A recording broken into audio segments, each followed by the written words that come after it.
Let's dive into your career with Sam Roberts. So there's a little bit of his career at the start. There's an EP and an album before Hmm. you come into the picture, I believe. So let's just cover that part a little bit, and then we'll dive into your playing with Sam Roberts. Do you remember the first time you actually heard about this Sam Roberts guy? Uh, yeah, I remember the first time I saw the video for "Don't Walk Away, Eileen," and I thought, this is great. This is cool. This is like a breath of fresh air from most of what I was seeing at the time on like Much Music and hearing on like commercial radio.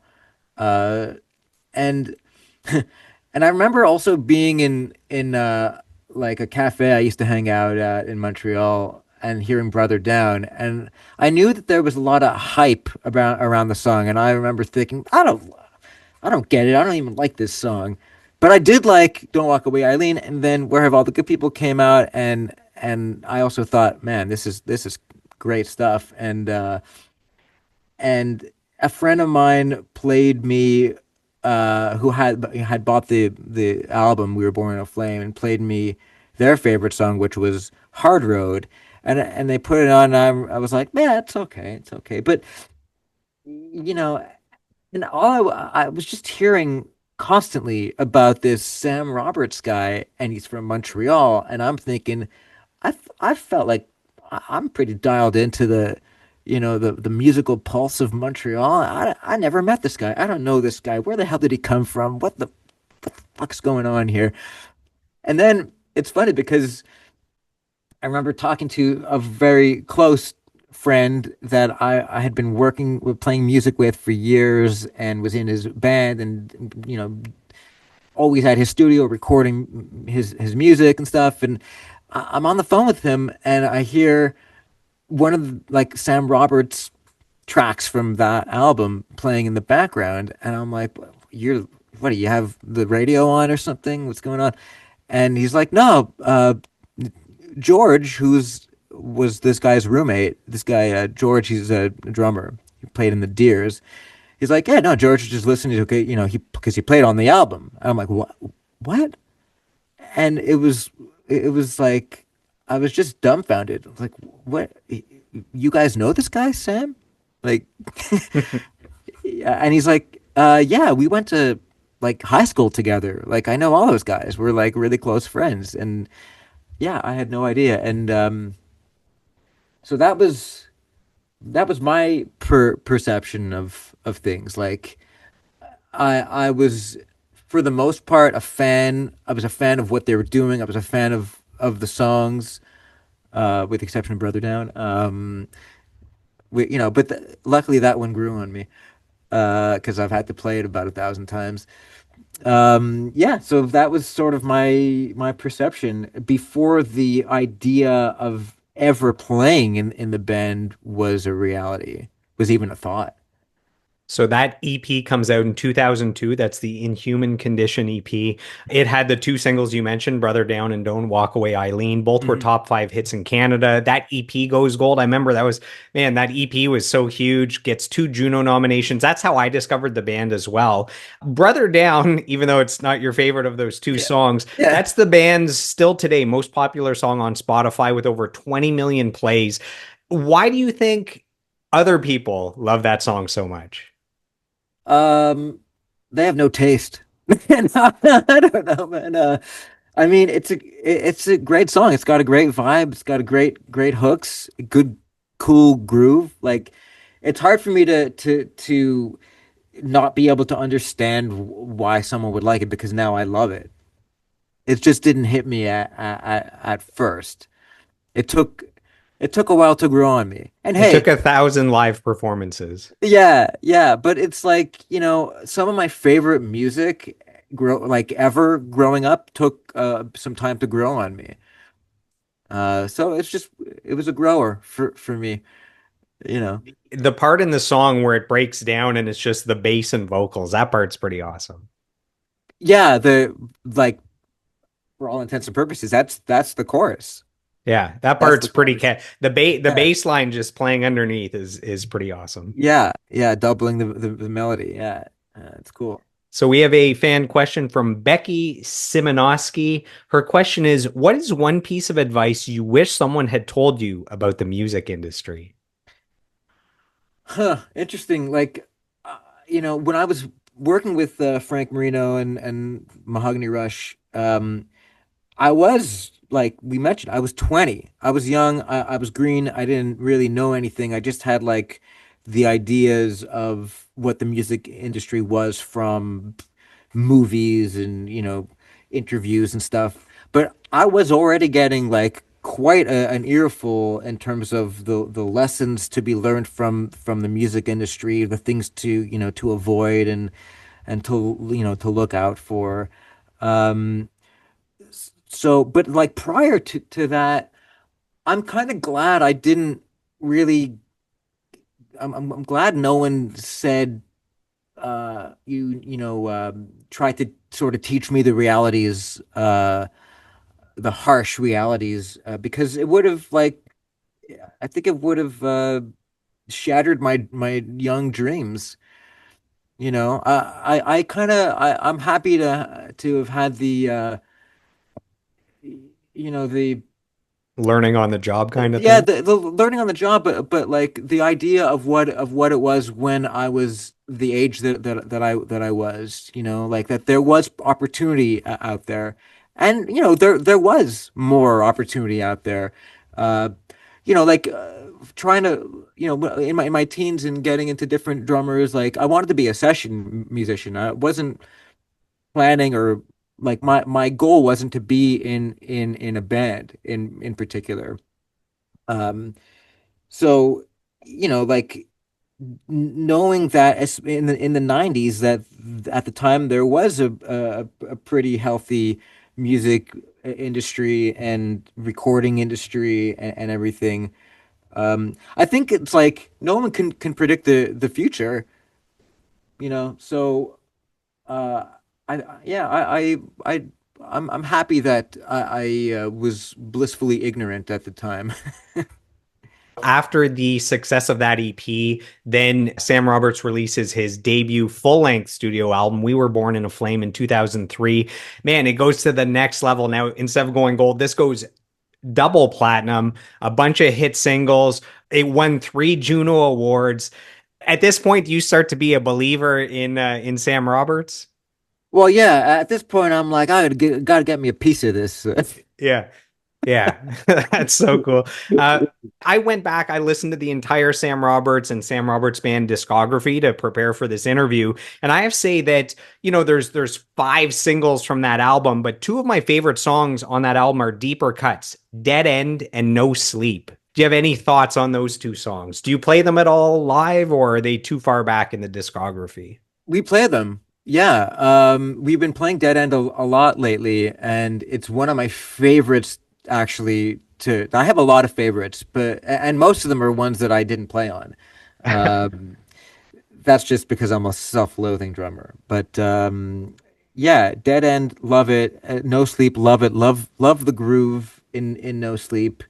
The kind of sort of shuffly kind of thing, mid-tempo, and yeah, to me they're not even like you said, like kind of B-sides. And the crowds really seem to love those songs too. I think they're a lot of people's favorites, especially No Sleep. I have some kind words sent in. Man, I'm collecting all the iconic Canadian drummers for this interview. Love it. This is from Jeff Burrows from the multi platinum group The Tea Party, as well as Crash Karma. And this is what Jeff says. He says, Josh is one of those subtle yet extremely talented drummers. Things you don't notice when he's playing with Sam, but as a drummer, you notice the incredible talent beneath and beyond the backbeat.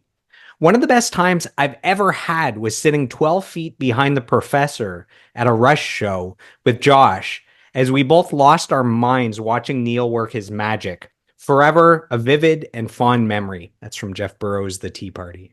Yeah, I got goosebumps, man.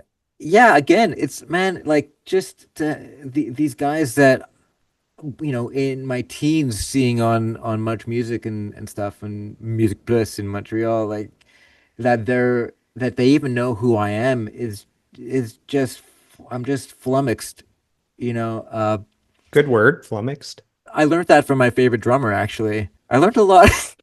That's a whole other conversation of how obsessive I am over like the drummers that I've loved my whole life. But yeah, like yeah, Jeff is such a sweet, great, generous guy, and if not for him, we wouldn't have been watching. I wouldn't have been there with him watching the Professor Neil Peart, from behind the drums, because our bands were playing the next day at that festival, and I went early because a day early to see Rush because he was thoughtful enough to invite me to come out. And yeah, that was insane. The pyro, we were right behind the drums and the pyro. The pyro went off. I've never heard a louder noise in my life, thankfully. Um, and that, it's funny. That also brings to mind like that. That's like, kind of a Forrest Gump kind of scenario where you're like just you're like a fly on the wall for like amazing things, or just like, you know, I've been so fortunate to have like moments like that and so many other really cool things happen on my watch. And involving Neil Peart, in particular, when I was 16, I went to St. Catharines, Ontario, and I jammed with this band for a week. And this was like the early days of like people connecting on the internet. This is like 96, 97. And so this band had this ad looking for a drummer, and I answered it and decided I would go check it out. And they had a drum kit for me to use there, but they didn't have a drum throne. And the singer in the band happened to know Neil Peart's sister. And we, next thing I know, we're going to her house. And I get there, walk through the garage into the basement, and it's just like platinum records and awards on the wall, all Rush. And then she gives us this drum throne. It's like an old Tama drum throne, and it used to belong to Neil Peart. So I'm using Neil Peart's drum throne for the week in St. Catharines. Like what the hell is going on? Did your drum playing rise up to the next level just through osmosis of sitting on his drum kit, on his No, seat? you know what, man? It didn't even maybe, but it didn't even dawn on me until after. Like I was just like my wife always says, you just adapt to whatever it is, you know. And I just adapted. Oh, we're just going to a nice lady's house to get a drum throne. Oh, look, there's Rush stuff on the wall. Oh, she's Neil Peart's sister. That's so cool. Okay, thanks for the drum throne. Okay, we're playing drums for the week. Okay, thank you. Bye bye. And then it's like a year later, I'm like, wait a minute, that was insane. I'm happy I finally Yeah, got to see Rush in concert on their last tour for A Clockwork Angel, that album and that oh yeah, tour. So this is, I guess, 2011, 2012. And man, when you watch that band, yeah, you look and there's three members on stage, you close your eyes and you hear 12 members. You're like, how is this possible? yeah, exactly. I know. Yeah, definitely one of my favorites. Just like, not to sound cliche, but love Rush. So let's dive into your career now with Sam Roberts. This kicks in around the Chemical City album. How did you find out that there was an opening for a drummer for Sam Roberts? So the friend of mine that I was on the phone with, where I found out that I do have friends that know this guy personally, and that was a kind of thing. It wasn't like I didn't like what Sam was doing. I loved it. I just didn't like. I took offense to the fact that I didn't know him. I was like, what the hell? I thought I knew everyone. Anyway, um, so yeah, like he. So I mentioned he had a studio. This guy, his name's Joseph Donovan. Um, he had a studio, and the at the time the guys were uh, demoing songs for what would become Chemical City, and the drummer that was playing in the band live at the time. He hadn't recorded on anything to date. His brother was actually the drummer, producer slash drummer of the EP, Jordan Zadarozny. And he's a great drummer and amazing producer and obviously very comfortable in the studio because the drumming on the original Brother Down and Don't Walk Away Eileen are fantastic. And then I mentioned our friend George Denoso. He was the drummer for the Deers, and he had played in different bands with Sam and the guys over the years, and he just so happened to be the guy that recorded on "We Were Born in a Flame." So Corey had gained experience playing live with the band, but I think he was feeling uncomfortable in the studio, and it was starting to really get to him. So that was kind of what I was starting to hear. Like the guys are having a hard time, demoing these songs. Maybe you can come in and kind of help them out. And I was like, of course, man, just like, call me anytime. That never actually ended up coming to fruition, but that's when I first heard that there might be something brewing in there. And I think just like a couple of months after that, I found out that Corey had quit the band. This was in like December of '04, and then in January of '05, they were slated to go down to Australia to record Chemical City, and they'd been like kind of jamming with and trying out different drummers to bring with them, and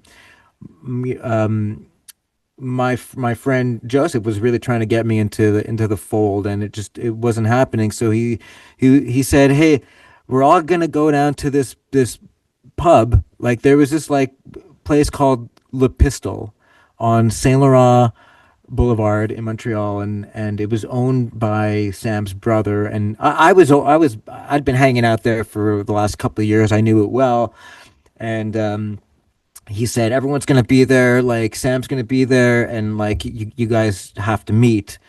So I went down. I met Sam, and I think the meeting didn't go that great. Uh, Why do you say that? Well, because I didn't get the call to go down to Australia with them, or even to jam with the guys after the that meeting. He was leaving town the next day, but the rest of the band were staying for the next like 2 weeks to jam with whoever was going to go to Australia with them, and and it didn't end up being me. And one of the things was like I looked a little nuts, you know. So right away I was like this young guy, like few years younger than them, and all like excited and I had just done this arena tour a few months before that with this other Montreal artist named Jonas. He was opening for Van Halen, so I was doing an arena tour opening for Van Halen for like a month, and I thought, I haven't played like huge rooms like that. I need to do something to like really dazzle on stage, really sparkle. So I got like frosted tips, like super frosted tips, Double and frosted. double frosted. Yeah.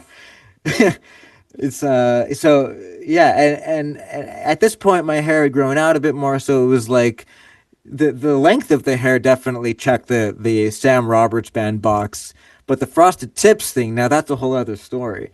So, and I was just being silly and stuff, and I didn't know what like the vibe and everything. So it just Sam was like, I don't know about that guy, and they were already jamming with someone that was like all right. So that was that, and they went to Australia and started recording, and I kind of thought, man, this is not happening. I still like put time into learning all the music just in case, And then like they were there for months, and a couple of months after they were like recording there, they started doing some shows around Australia, and I thought, oh yeah, no, this is not happening. They found their guy, and actually, another point of interest is that the guy that they brought with them, I went to school with this guy, and he's a few years older than me, and when I was in like grade six or grade five, grade something like the grade five, grade six, and he was in like grade nine or something,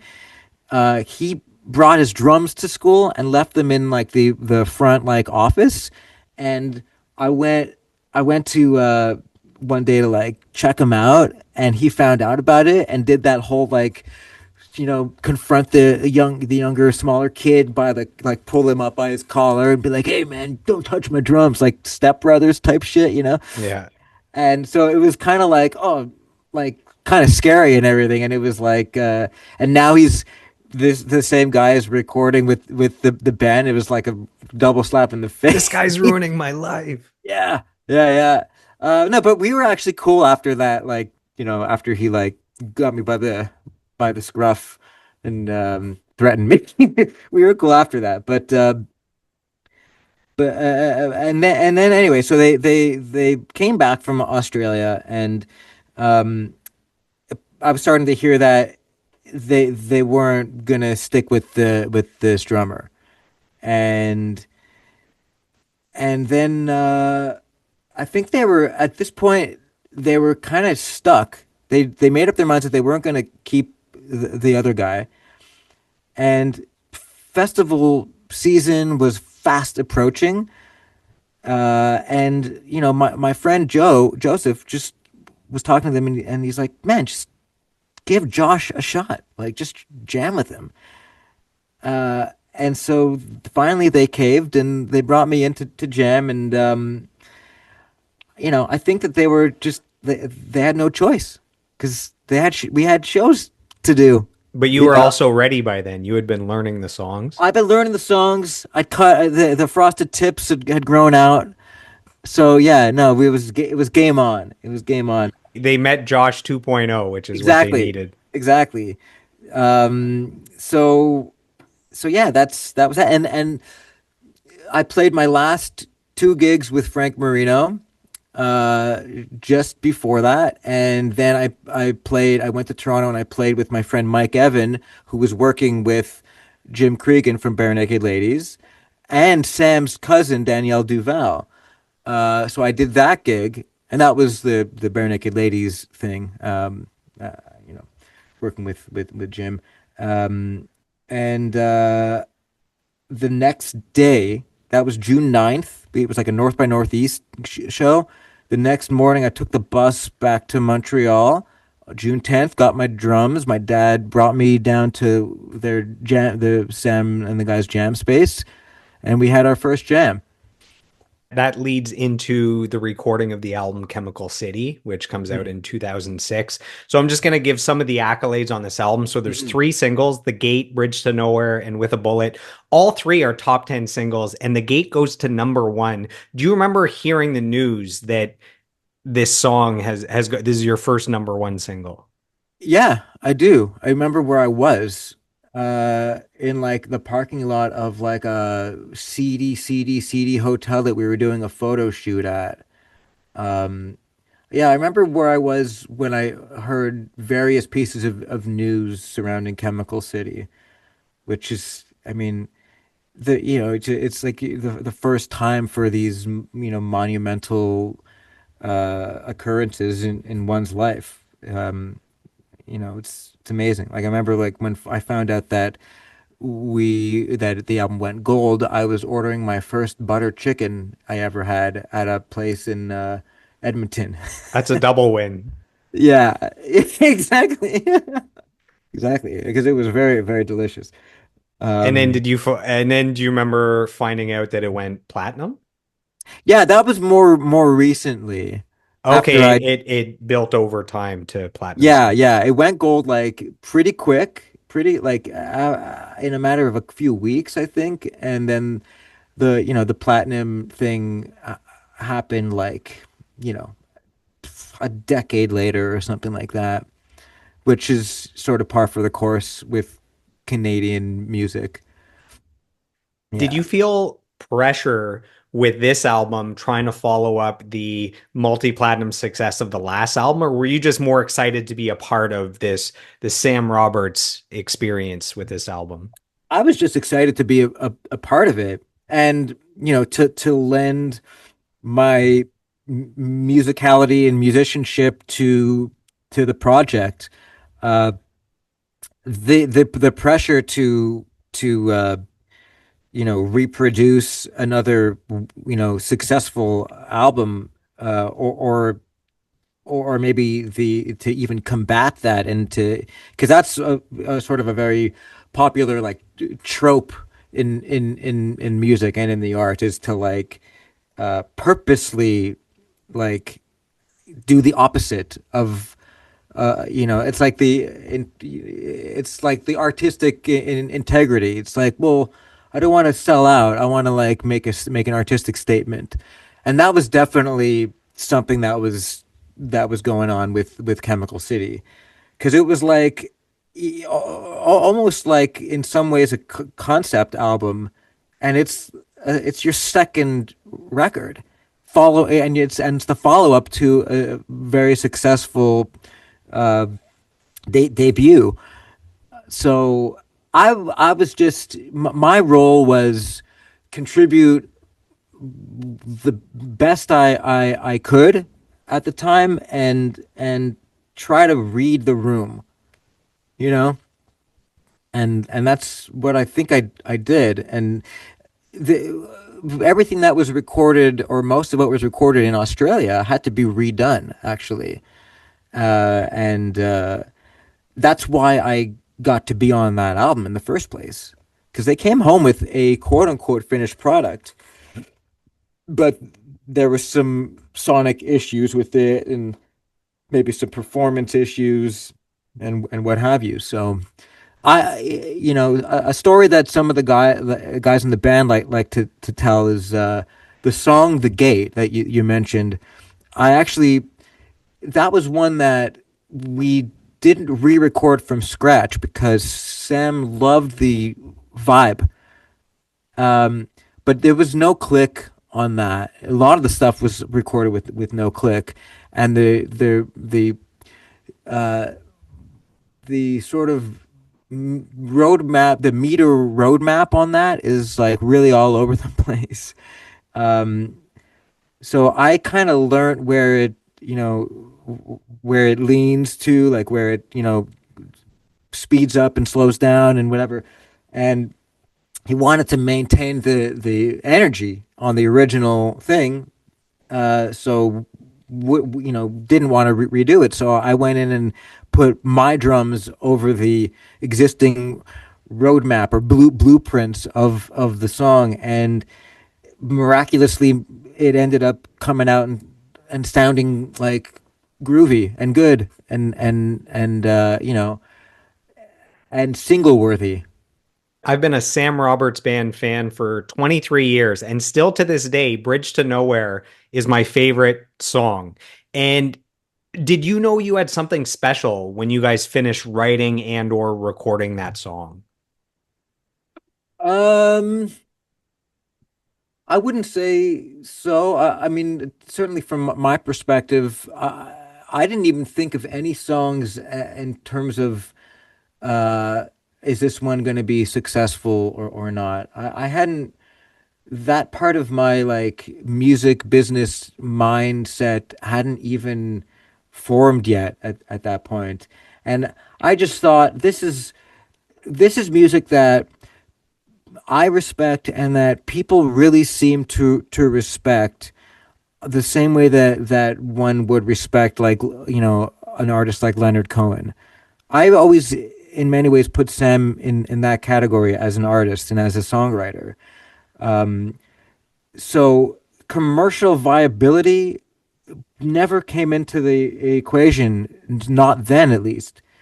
So I just thought it was a cool song, and I liked that it was like, in three, the meter 3/4, and I remember recording it, and I just wanted to make good art, you know, like it was a it was like a really it was a winning combination because it was like good art, cool art, and the but also the kind that you could make a living from because people appreciate it.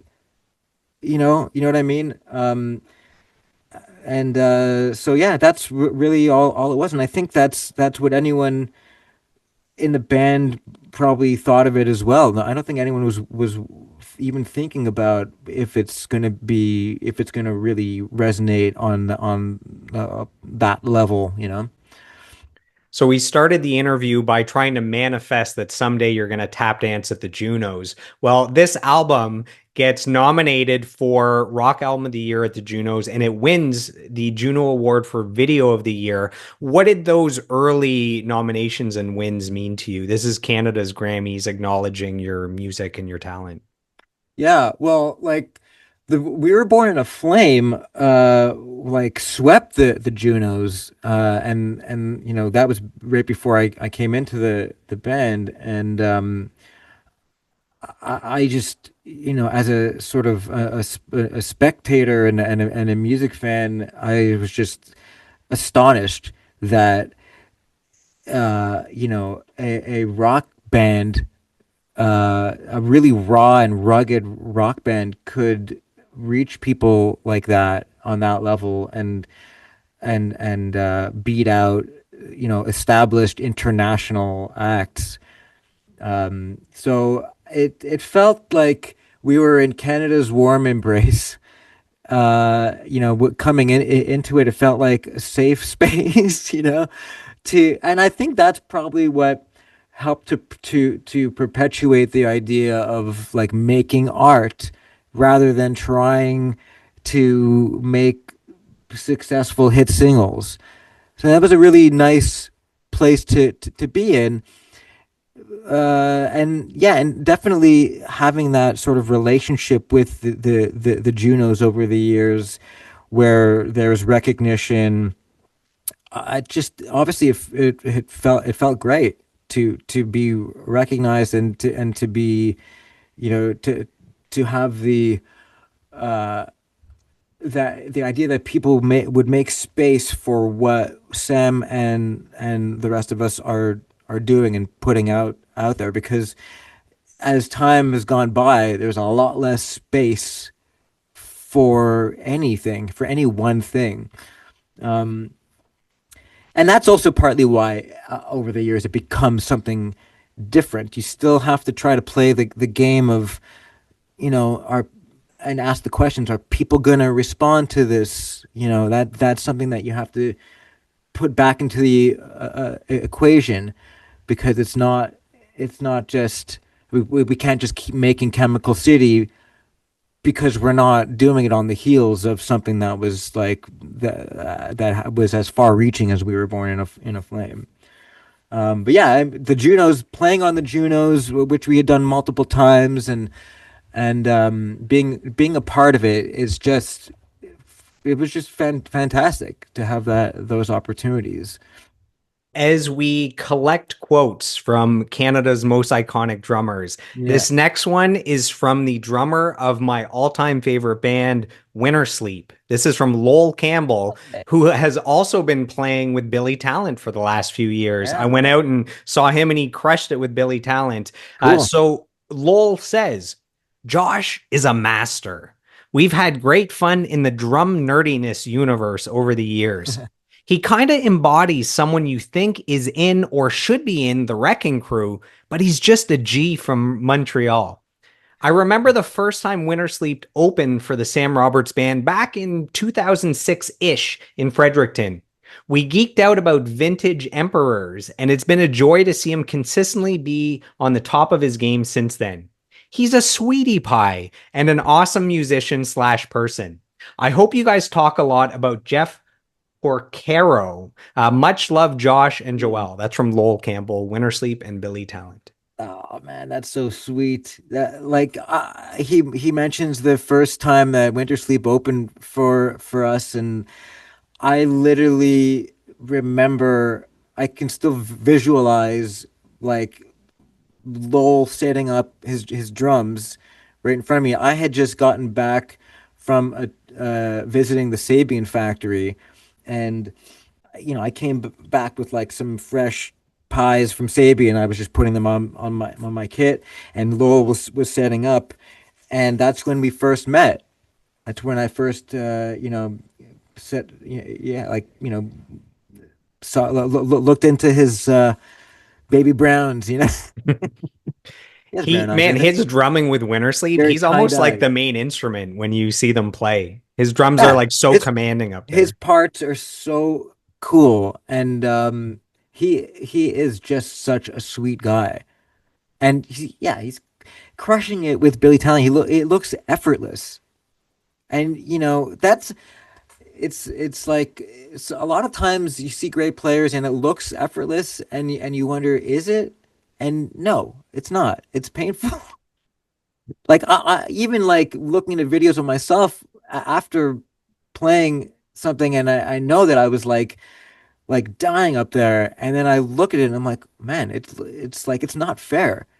Like and Lowell just really looks like he's just reading the paper, and he's just crushing these super intense Billy Talent songs. And he also played with Broken Social Scene, and that is no small feat. Those drum parts, Justin Perov's drum parts, are insane. Yeah, Lowell's a powerhouse. So I've seen Winter Sleep, I don't know, 15, 20 times, but a few years ago, I went to see Rise Against and Billy Talent Hmm. just to see those two bands. And then Billy Talent's playing, and I'm like, that looks like Lowell from Winter Sleep on the drums, but it made no sense because I didn't know that he had Right? started doing that. So Yeah. at one point, the Billy Talent singer Ben says, "Oh, please welcome our new friend Lowell on the drums." And Awesome. my mind was blown because I was seeing Billy Talent, a band I love, with the drummer from my favorite band. So I was getting kind of the Mm. best of all worlds at that gig. And, Lowell is awesome and he was awesome with Billy Talent, but Billy Talent themselves were absolutely incredible. Like such professional musicians. The songs were great. The performances were great. I was really impressed with Billy Talent. Yeah. I don't think I've ever seen a full live set of theirs. We've been on a few festival dates with them, but I've definitely seen a lot of footage with like over the years with their various drummers, and like all incredible. And yeah, like Lowell really struck me as just being like ultra relaxed, which like is how do you do that in a band like that? Maybe that's like an East Coast vibe. Oh, probably. Yeah, totally. Nailed it. So in 2008, you guys released the next album, Love at the End of the World. This is the band's first number one album. It goes gold. There's three singles. Them Kids is another number one single. Listening to that song with headphones on, there's really unique stick and tom work on Them Kids. Do you remember coming up with your parts on that song? Yeah, and yeah, you mentioned the number one thing. I remember finding out about that also, and that Madonna was currently holding that number one spot, and how cool it, and just You knocked Madonna off the knock. Yeah, yeah. I mean, certainly, granted, it wasn't, the Madonna like of the '80s, but still, it's still Madonna. She's had enough number ones. Move She's over, had it Madonna. exactly, but just the idea of that was just, mind blowing. Yeah, the them kids thing, like I sort of the thing, the main thing with that beat was that I wanted to do these like offbeat tom hits, and it was supposed to be like a sort of a train beat, like a train inspired beat, which is like kind of like a rockabilly kind of vibe. And but I didn't want to just do a regular rockabilly thing. I wanted to have these tom accents, just to help propel it, and say a little bit more with the drums, which was something that was more important to me back then as well. And I found that in order to do that, I had to sort of to do it while maintaining a train type groove, I had to do it by leading with my left hand instead of my right hand to be able to have those tom hits land on the beats I wanted them to land on.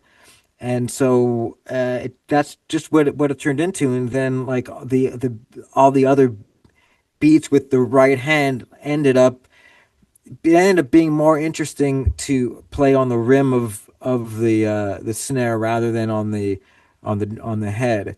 And then it just became its own thing. It was, you know, it passed the test, it checked all the boxes. Like everyone agreed that it was cool because when you're presenting something to the rest of the guys and the producers and everyone that's in the room, you, it's It hard has to to pass the it's committee. hard past the committee. Yeah, exactly. So yeah, it made it past, and maybe it was one of those days where like not everyone was there, so it worked. So sometimes you got to be strategic with that kind of stuff.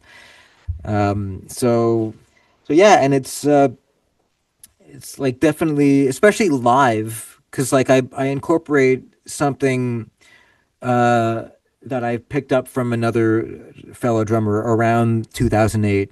So when we were working on that album, this guy Julien Blay, who played in the Stills at the time, he was doing this thing with an extra hi hat stand with a tambourine on it, just a tambourine, no hi hat cymbals, where he had the setting on the pedal like the tension was high enough so that he could get two strokes for the price of one. So you get the downstroke with your foot, and then the upswing you get another stroke of the tambourine. So we were on them kids. We recorded tambourine like regular, played with your hands, and since it was such a heavily featured part of that mix and that drum beat, the tambourine, I thought, oh man, like I'm gonna borrow this technique, this idea of this like extra hi hat stand with a tambourine, and use it to, actually recreate the real feel and sound and vibe of them kids live. And then I started doing it with a handful of other songs that had little tambourine bits, like you know, "Don't Walk Away, Eileen." There's a tambourine that comes in the last chorus, and it really lifts up the momentum is going, and then that tambourine comes in and it just brings it up to another gear, and so it's become like a real like great tool, great like musical like weapon, so yeah, so that them kids thing was kind of the dawning of employing that technique or that tool. You mentioned a little earlier Joseph Donovan, so he would Mm, go on to produce Chemical City as well as Love at the End of the World. And I yeah. wouldn't be doing my job if I didn't reach out to one Joseph Donovan and Yeah. get some kind words. So Oh, Joseph awesome. says, aside from being a very talented musician, Josh is an extremely loyal friend. It's great having him in the studio because once the session is done, you inevitably discover all kinds of cool drum gear that was forgotten and left behind. So you have new toys to play with for several months until he finally retrieves them. That's from Joseph Donovan. Man, that's great. That's hilarious. Like I was just thinking the other day, I'm certain that there's like a symbol or two that is at Joseph's studio and has been for years, like, and it's been like that since like the late 90s with Joe. Yeah, I'd always somehow ADD leave something behind and then forget, and then when I'm looking for it, it's like, oh yeah, it's at Joe's studio. So yeah, I wonder what Just my always gear assume is that doing it's with at that. Joe's studio if you're Yeah, I missing know, man. something. I know. Yeah, that's amazing. Yeah, Joe, like it's funny because I first met him when I was like 14 or 15, something like that, where the band that he had at the time, the singer's brother was a drummer and had the same teacher as me, and they were looking for someone to join the band, and recommended me, but it ended up being that they were talked out of it. Their manager talked them out of it because I was so young. I was heartbroken. But years later, another band that this guy was sort of managing, I started playing with, and he came to see us, and he was like, "Oh yeah, wow, and you're great, and now you're like older and legal, and now maybe you could play in this other band." So that I ended up they were still making music, and once again they were looking for someone. Joe's band was, so I joined them, and we became like great friends ever since. So the album Love at the End of the World gets nominated for a whopping 5 Juno Awards. It wins for Artist of the Year and Rock Album of the Year. Mm. And that leads us to the album Collider in 2011. This is the first Sam Roberts album that is now under the name Sam Roberts Band. Can you talk about how that change in the naming came to be? Was it important that, okay, it's not the name of one guy now, this is a full band thing?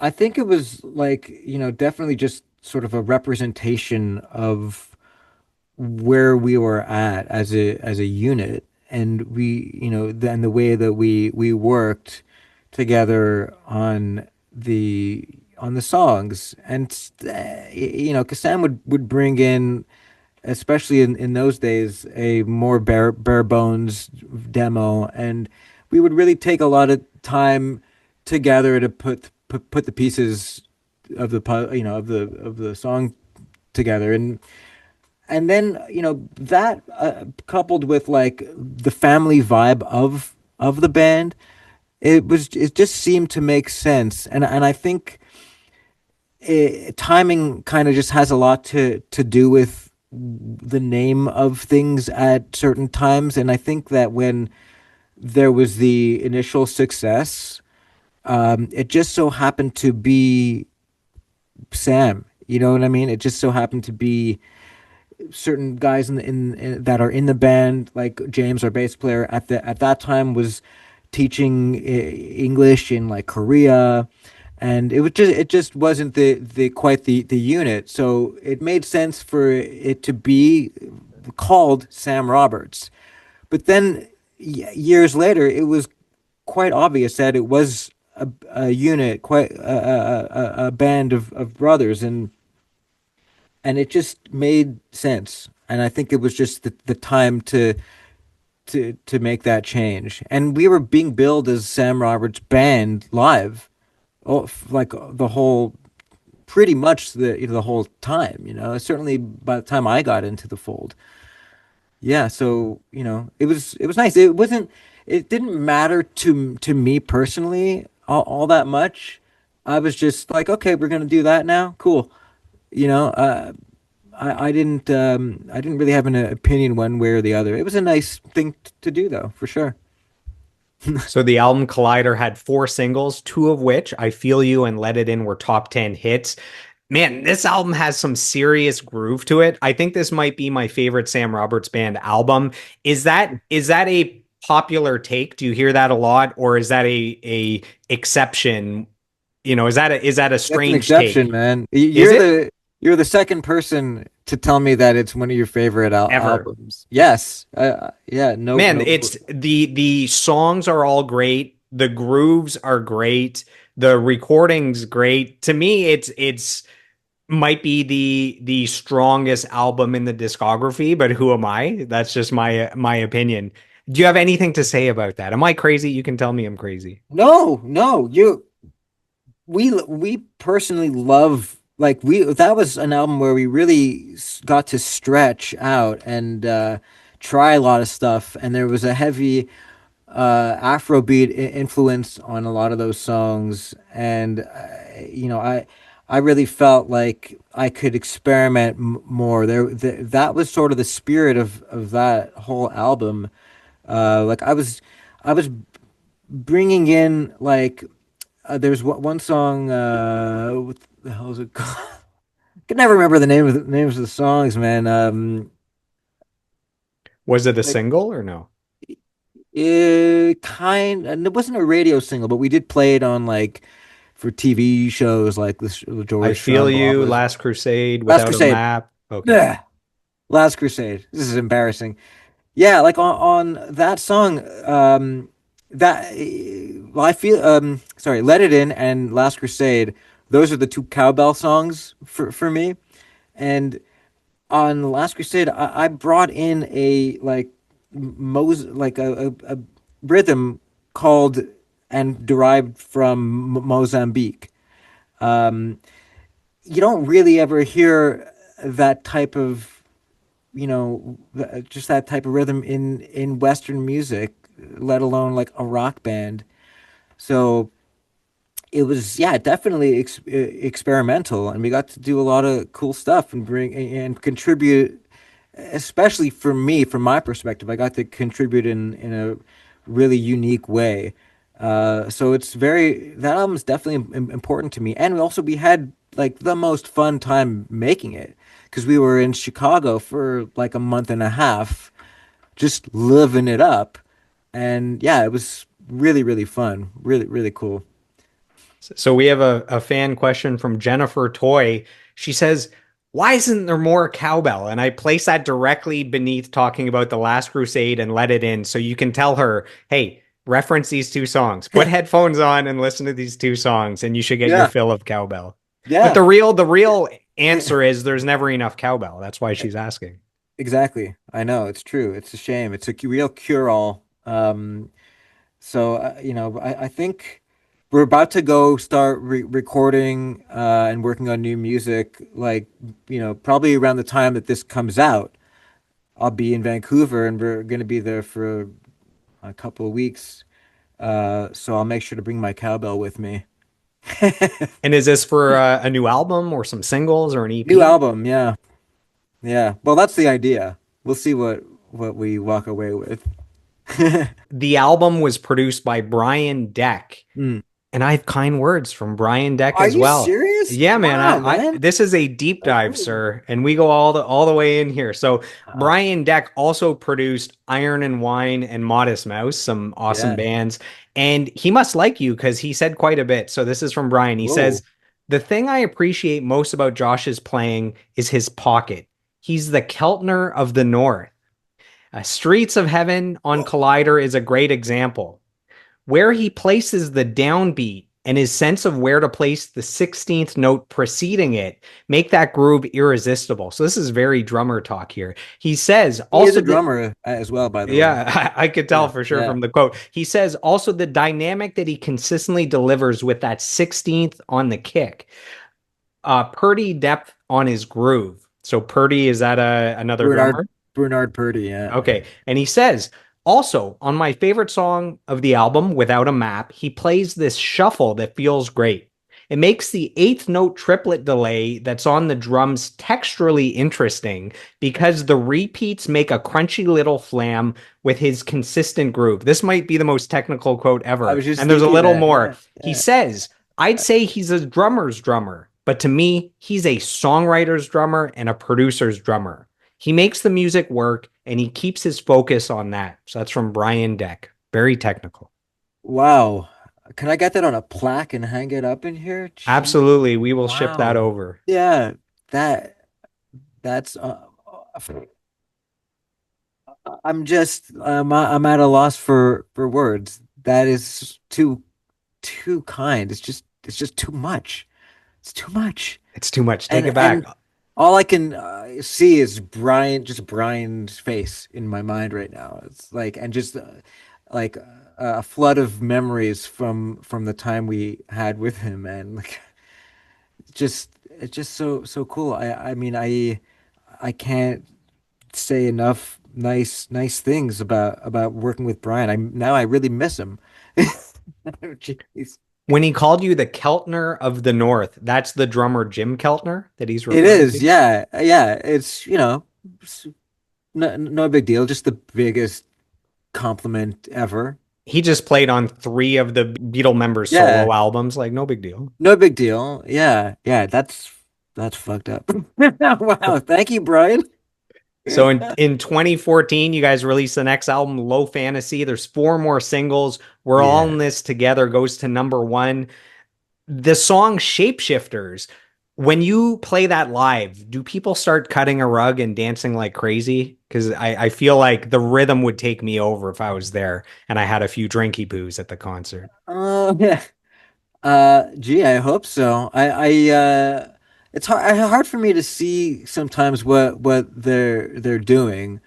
But I certainly hope so. That's a weird song in terms of the live show because, and in terms of like how it performed as a single, it's sort of always like up for debate whether to play it or not.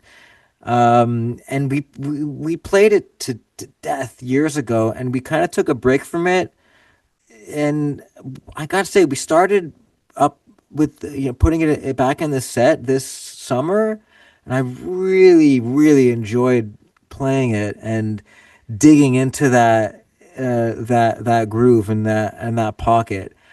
And it's funny, but the last show we did during that song, our Eric, our keyboard player, like looked over to me and he asked if I'm okay during that song, and then I got in really in my head, and I'm like, oh my God, why, what's wrong? Is because sometimes when you're playing, you're feeling things and feeling the music and the time how you're feeling it, but in reality, it might be really fast or it might be sluggish, but you might not really be aware. And then all of a sudden, someone will say something, and then you'll be like, "Oh my God! Like, am I really hyped up, or am I lacking energy, or what?" And then it's downhill spiral from there.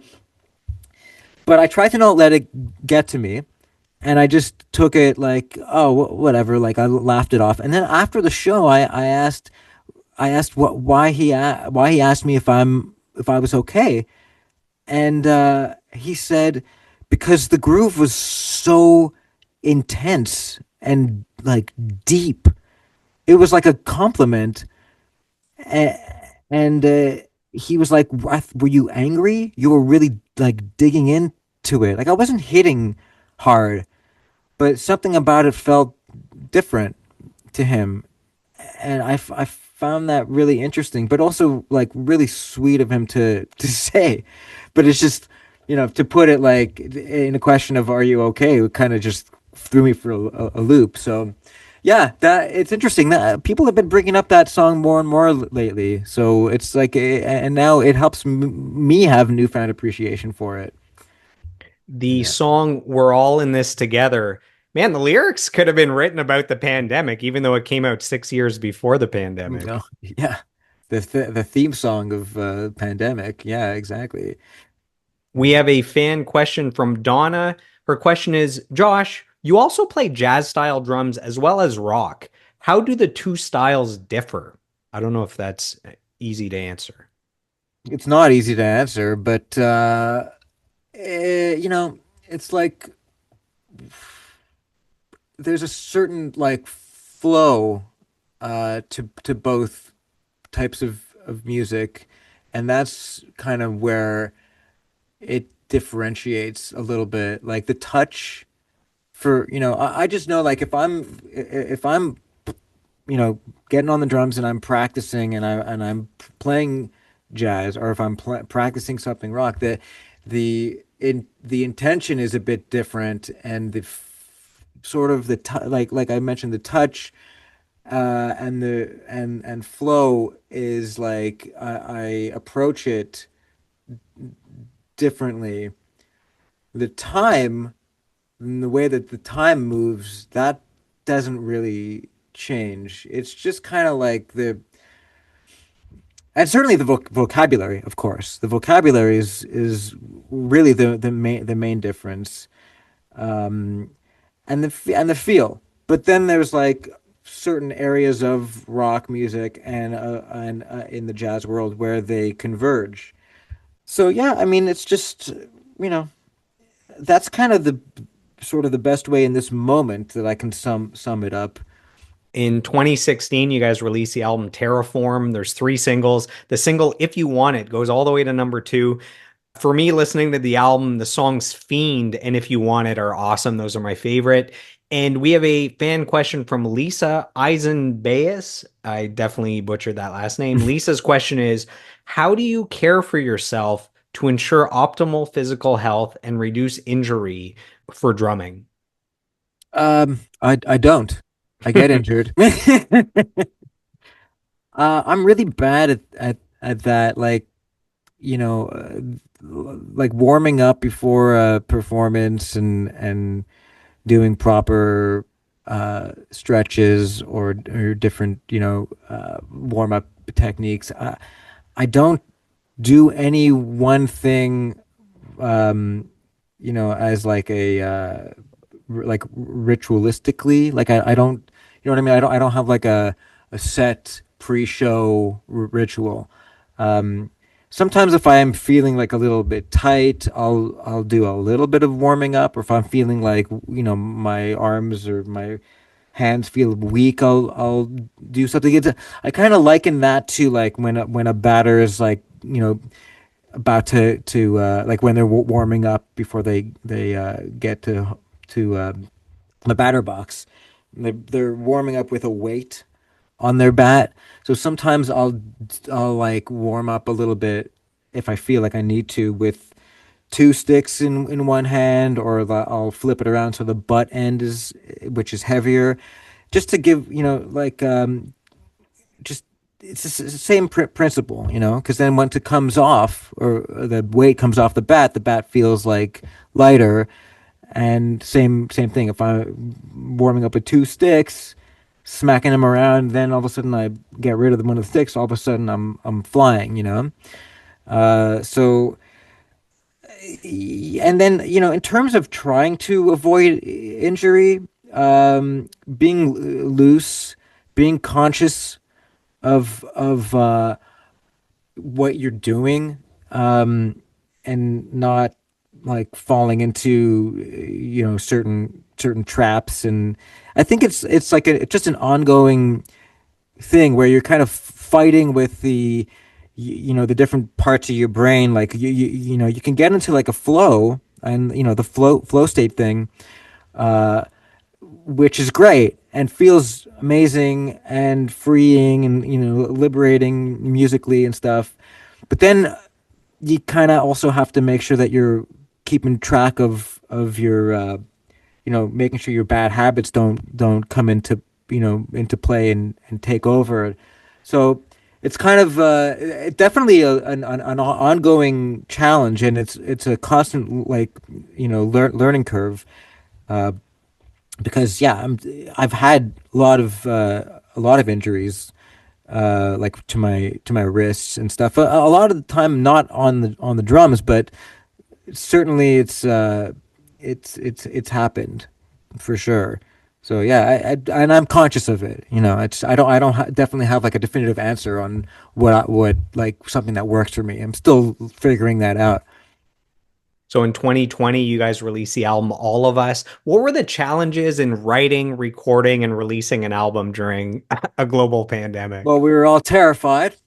Yeah, like we had up to March 11th, which is like the pandemic day, right? We had done a fair bit of recording for that album.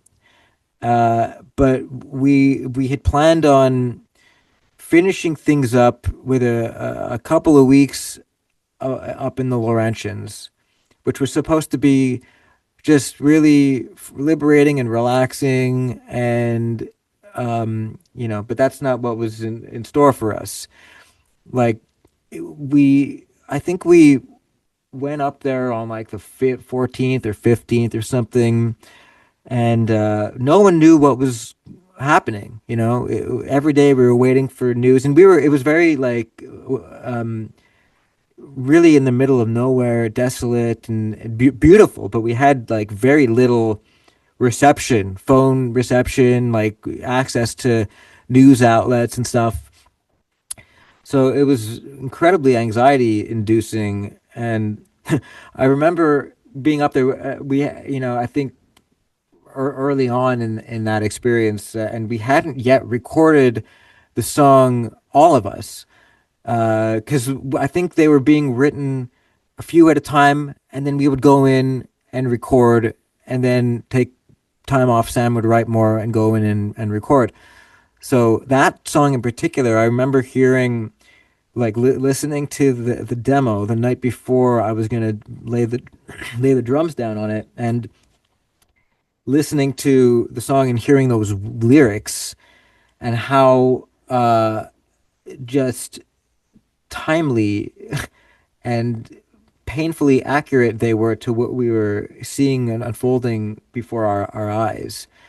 Um, so I think I had to double up on the Xanax that night to be able to try to sleep. Yeah, and it became a very emotional recording experience. Some of the songs, especially the lyrical content, and like Sam would be in the vocal booth, singing, and the rest of us, along with Gus, the producer, we would be in the control room listening, and everyone would be in tears, and sometimes Sam would even, you know, we could hear him kind of like his voice breaking up because he was getting emotional, and yeah, it was, looking. I mean, it was scary, but we were aware that it was, we were doing something special, and these songs were really hitting us on a deep level, and in looking back on it, it was a really beautiful experience.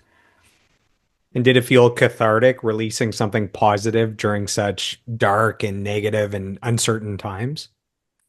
Of course, it definitely, was it felt cathartic to be able to be creative in those times, and and have be privileged enough to be able to do something like that. But also, we were questioning whether we should even be doing this at the time for a myriad of reasons.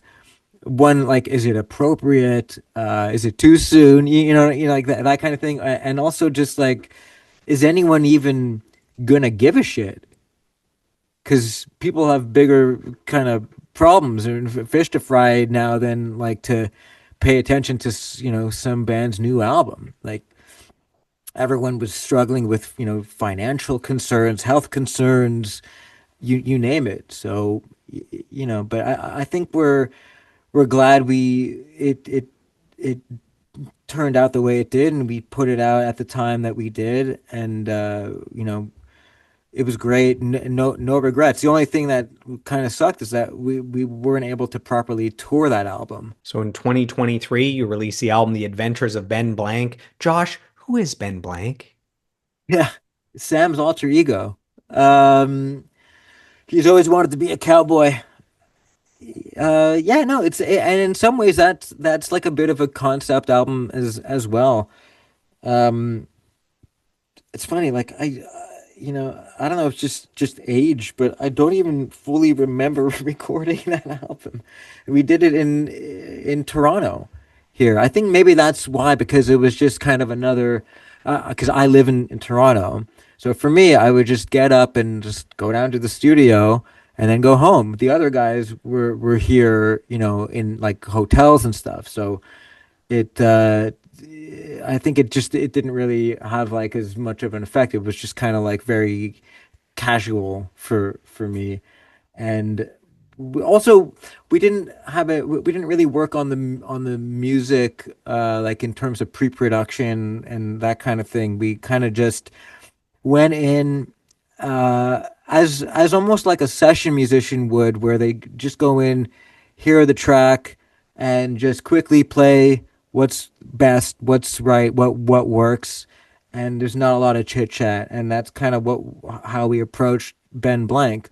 And Sam had really well flushed out demos for that as well, so uh, we didn't really need to spend a lot of time figuring out who's doing what.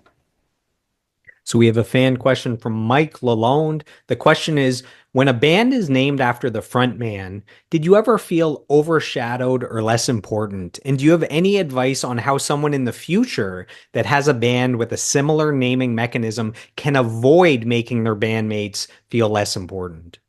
Yeah, the second part of that question is it's really simple. It's simple. It's just be fair to your bandmates and make them feel like, that their voice is heard and valid. And yeah, like definitely that is huge.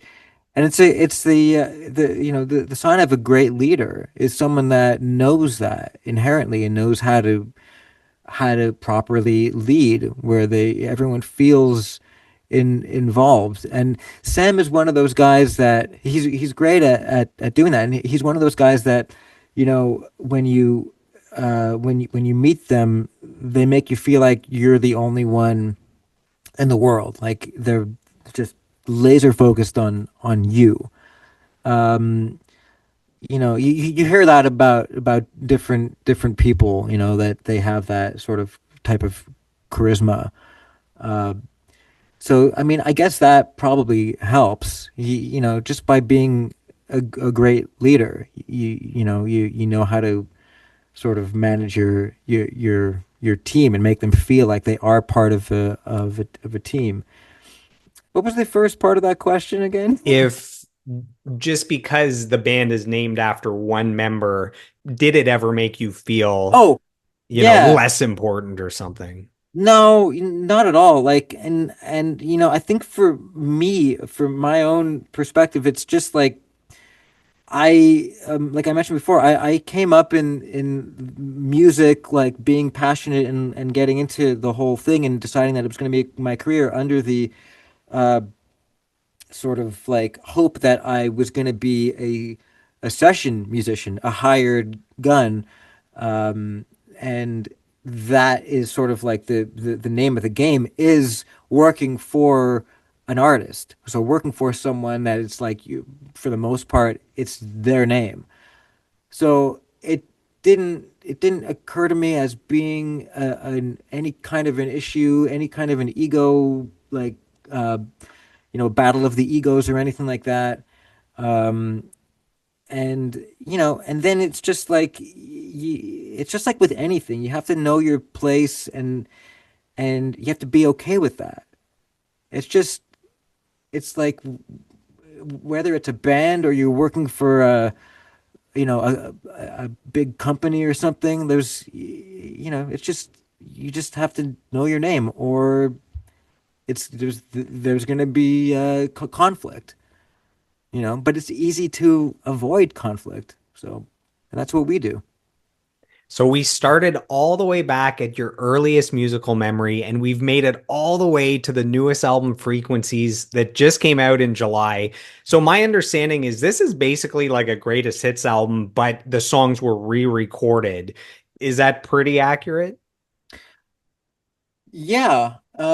Basically, it's that album was sort of like a little bit of like a launching pad to sort of reignite or reinvent our standing in the UK in particular. We aligned with a new record company there, and I think it was like they must have wanted to have some sort of exclusive release, so we put this together. It's kind of like a little sampler, and I always like with the we re-recorded Brother Down, and I always like to joke that it was like, oh yeah, we did it like a Taylor's version type thing. We did it to have control over uh over The Masters. the master of that song in particular. But it was really just, I think, just to give them something fresh, well, not fresh, but like uh exclusive, so we wanted to recreate the song and infuse a little bit more of the sort of Britpop influence that is such an important part of this band and their sensibilities. I listened to the album with a good pair of studio headphones. I have to say that the album sonically sounds incredible. Like it's thick and full and warm and it's a pleasant listen. Do you think that's because you guys are now, after all these years, you're a band where each musician, you're firing on all cylinders, you're at the very top of your game. Maybe you had a great engineer or producer or mixing engineer, mastering, or in a great studio. Why do you think this sounds so good sonically? Yeah, from so many years of cutting our teeth as a band live. I mean, there's a lot of shows under our belts, and everyone knows. Again, it kind of goes back to the like knowing your place, and that's not just with interpersonal relationships. It's also with your musical relationship to your bandmate. And that's something that I think everyone has really found their footing in quite well over the years in our band. And Yeah, definitely, particularly on Brother Down, on the re-recording of Brother Down, we had the producer engineer that we're actually about to go start working with in Vancouver, James James Bull. Let me just double check. I'm not screwing up his name here. We'll just call him James. He's like James, Beyonce. He just needs the James one from name. Yukon Blonde. He's actually from Manchester, and he really gets the that sort of Britpop sensibility, and is like a whiz in the studio behind the desk. So yeah, he was really able to get some really great, rich, warm tones from everything, and good performances from everyone as well. So I just have one random comment about that album. So the song All of Us, Mm. when the hi-hat kicks in and then the full drums kick in, man, that's so good. So it's a random comment I wanted to share about the drums The All of Us version on on frequencies. frequencies. Yeah, right. I thank you for reminding me about that. That was a full on reimagining of the original All of Us from the album All of Us, and we were almost like we were like there was a deadline, and we were almost at the point where we didn't have time to figure out how to go about doing this reimagined, like this idea of trying to do a reimagined version of that song. And I, it just dawned on me that our good friend Liam O'Neill, who used to be in the Stills and he's been with the Kings of Leon for quite a long time. Um, Years ago, when we had when we were all in this together, was a new song. He, along with Jimmy Shaw from Metric, offered to remix it for like a crossover, like to try to get it on like hot AC pop radio, mainstream radio, and we never took them up on that. So it just dawned on me like this could be a great opportunity to try to get them to do something with all of us. Jimmy Shaw was not available, but Liam had a bit of time, and so I contacted him, and he was super into it, and really quickly put something incredible together. And I have this like home recording set up here, so I put down some bit of drums and sent it over to him, threw it in there, and yeah, he did such a great job of what we were really hoping would come of a reimagining of that song. And he sent first just me his idea, and I sent it to the rest of the guys thinking that they're never gonna go for this. And because it's sometimes when you're trying to get someone to think outside of the box, it ain't the easiest thing to do, It's so also that we damn committee you got to go through. exactly. But it's like when you're used to hearing something one way, uh, it's just difficult to wrap your head around a different version, unless you're specifically trying to do like a cool like dub remix or something. Then you know what you're looking for and what to expect. But when it's just a broad idea of let's reimagine a song, with like maybe you mention like a band or something, but it's all very vague. So I was elated because I was digging what he was doing with it. So I was elated to get the feedback back from the rest of the guys, especially Sam and everyone that they were super into it. So then I gave Liam the green light and said, let's do this. And everyone loved it. So I like to think I had a little something to do with that actually coming to fruition. Instead of having a quote sent in from another iconic Canadian drummer, this time we have some questions sent in from an iconic Canadian drummer. So this is from Sammy Cohn, drummer from the platinum Yeah. band The Watchmen.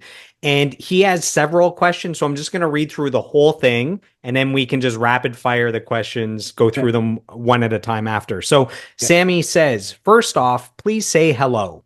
Then he says, Josh, please share what you attribute to the longevity of the Sam Roberts Band.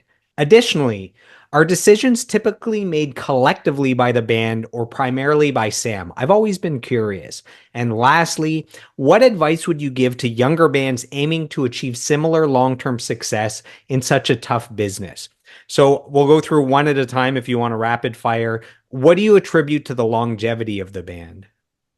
Kind of what I was touching upon before with the idea of like having a good leader and making sure that everyone feels included and involved and keeping morale up. Um, like even like our we have a lot of crew members that stay with us for a very long time, and we have family dinners when we're on the road and stuff, and everyone's included. There's no like real hierarchy, even though obviously everyone knows that it's Sam's name, and he's the guy, and um, but it's really just as simple as that, it like if there's money being made, if money's coming in, and you're not squandering it all and treating everyone like they're second class citizens, and then it's not gonna last because people are gonna get pissed off and annoyed, and so that's another thing. It's just common sense. It's like, you be fair to people, like money's coming in, participate everyone into the earning. 5440 is a good example. Their core has been the same since the early 80s. The same Neil Osborne and Brad and Matt. It's the same, like, three guys. There was just one guy, and I was like, oh, not related to band politics. It was like another situation where he had to leave, but they split everything evenly, no matter who writes, and that's a great way of doing it. I think Rush does that as well, or Rush did that. Probably, yeah, and that's definitely a part of it. However, like the sort of business end of things is dealt with, will play into the longevity of a band, and uh, you know, just being self-aware. I think is a thing, and you know, Sam is definitely very, very self-aware, and he won't make rash decisions. He'll really contemplate and think of everything and everyone's well-being. So yeah, The second question is, are decisions typically made collectively by the band or primarily by Sam? I mean both. Like For specific things, probably.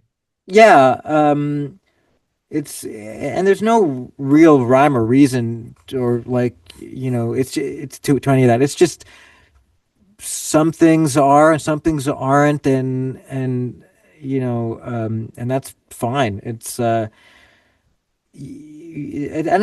just depends on circumstance, really. I mean, if we're all in a room or on the bus or something, then these things are talked about, like just like any group of people.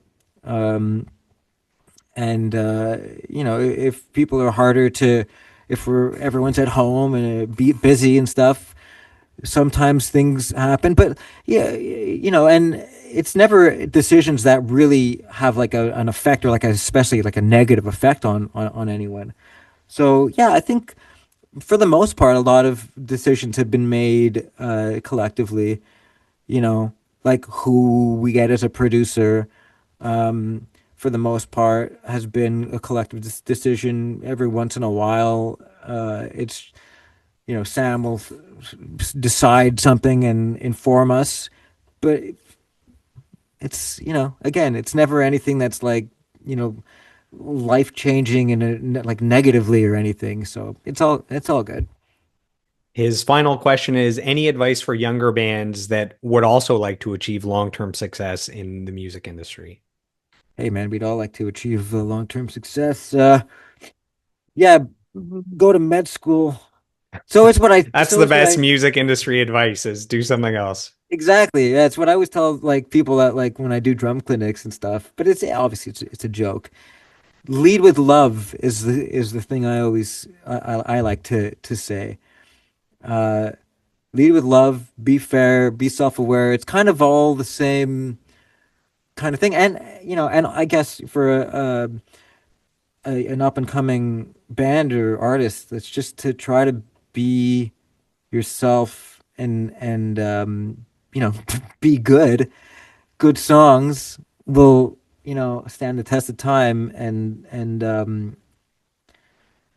yeah, I think try don't follow the trends. So we've made it to the final few questions for the interview. You have an upcoming tour, so you have 12 shows across Ontario in February. If our listeners go right now and purchase a ticket for a show on that tour, what can they expect from the Sam Roberts Band in concert? Well, I mean, I'm not going to be apologetic. I'm going to be honest. We deliver a good show, you know? Like the other guys in the band might not be quite as direct in saying something like that, but it'll be a good show because we've just been doing it for too damn long, we know we know what we're doing. Um, and well, on the this specific tour, we're trying to do like more of a focus on songs that have been singles, that have been released in some form or another officially. So it's something a little bit unique, but fun and fun, fun for us and fun because there's certain songs that we don't usually put into the set to make room for like album tracks, B-sides and rarities and stuff like that.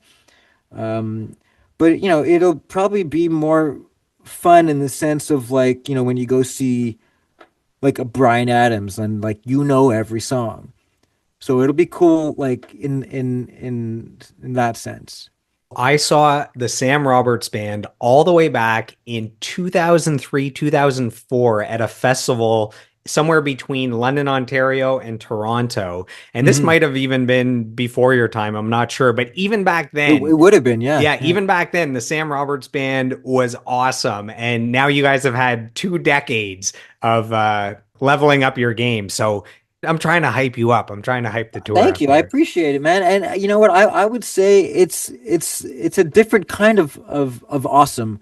It's like where we traded in the sort of unbridled, reckless abandon, like balls to the wall, just sweaty insanity for like more sophistication and putting the that energy into uh just delivering a more consistently like tight show.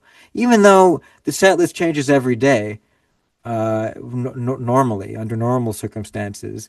I don't know what we're gonna do with this thing if it's gonna be a set, like the set list is gonna be set in advance. That's a question for Sam, but because he does the set lists. But yeah, it's at the end of the day, it's just a different kind of awesome. We've made it to the final quote of the interview, but this is the one quote to rule them all. I mean, there's only one person that could properly cap off this interview. And this is from your BFF, Colin McDonald from the Trues. Yeah. And Colin says, Josh is a wonderful person and a fantastic musician. He's definitely the most lovable drummer in all of Canadian rock. Mm. He lifts up the music with his natural swing, and he really makes the Sam Roberts band soar. Or should I say, makes the Sam Roberts band Matt Sorum. I'm Yeah. lucky. I'm lucky that you guys with your inside jokes. I'm lucky to call him my best good friend. That's from Colin. My best good friend. Yeah. It's funny. My best good friend, that's just like a thing like my brain works like on like movie quotes, right? I don't know about you or other people, but I'm weird like that, and Forrest refers to Bubba as his best good friend. So I just jokingly refer to those guys as my best good friend. So it's just funny that yeah, Colin picks up on the little like sort of reference and the details and the references that I'll always put out there. Like, not everyone does, but yeah, I mean, Colin, like you discussed with him in his interview when my quote came up, like we really just connected on such a special, deep, unique level. Like he mentioned that we like quote Guns N' Roses interviews. Like who does that? Like no one normal does that. I see people online like, and like people comment all the armchair experts and stuff, the weirdos of the internet like, but Colin's not one of those guys, and I like to think I'm not either, so it's like really rare to find someone that you can like share like the most obscure, weird references and just lift each other up and just have a laugh about these things. And not to mention that he's also, I mean, Colin is just a powerhouse singer, and a great songwriter. Yeah, Yeah, the it's Trues are another band like Sam Roberts that really bring the thunder live. Like just yeah, a battle man. tested road warrior band. Yeah, they I got the opportunity to fill in on drums for them a few times, and just such a joy to play with them. Such fun, big, heavy, fat grooves. And yeah, they really go the extra mile. Like the last time I played with them, I was gonna collapse by the end of it. Like I was like, I gotta hit the gym, man. Jeez, like We've got the final two questions of the yeah. interview. So this is the final fan question from Denny Somerville. His question Mhm. is, if you had a time machine and could travel back in time, what advice would you tell your younger self? Well, that's definitely a Back to the Future inspired question. Um, what would I tell myself? I would say, don't be such a stupid idiot. Don't be such a dummy. Don't, yeah, honestly, like, like nothing. Because I do look back on myself and like the way that I was, the way I acted, the way in whatever the scenario was or whatever the point in my life it was that whatever is in question. I mean, I'm now contemplating different eras, if you will, and I'm just thinking that like yeah, looking back, it's like, well, I was an idiot. I was so stupid. I whatever it is, but who gives a shit? It's kind of like you had to get you had to be lame. You had to be, wrong, stupid, make mistakes to figure out that they were mistakes, or to figure out that it was lame, or or yeah, anything. I'm not that I did anything like bad or said anything bad, but there's a lot of cringe-worthy moments and things and haircuts and whatever. Like, The but it's frosted like tips, baby. frosted Can tips, never man. live Like, those down. yeah, and yeah, I was just learning. I was just on my journey learning, was just like anyone. So In terms of like, would I, go back and tell myself it's gonna work out? You're gonna have a career in music. No, because I was determined to make sure that happened, one way or the other. Is there anything you'd like to say to the fans that have supported you over the last 20 plus years? Yeah, I mean, it's when we play our shows and we see the this all the familiar faces out there, and we say hi to, all the familiar faces that we know by name. It's we it's not lost on us how fortunate we are to have that support. Sometimes we just don't understand it. We're just like, what is wrong with these people? Why do they like our band so much? You know what? Um, but at the end of the day, we're just so thankful, and I mean that's really just it. Just thank you for, like, you know buying into this ragtag bunch of guys, and you know especially like the band as a whole. It's like we don't understand it, but like I mentioned before, I feel like Sam is an absolute genius songwriter and performer. So I kind of get that. I was one of those fans early on, except for Brother Down. But Just the band's biggest song. but yeah, exactly, exactly. It's like, well, I guess don't trust me when when we're trying to think of what the next single should be.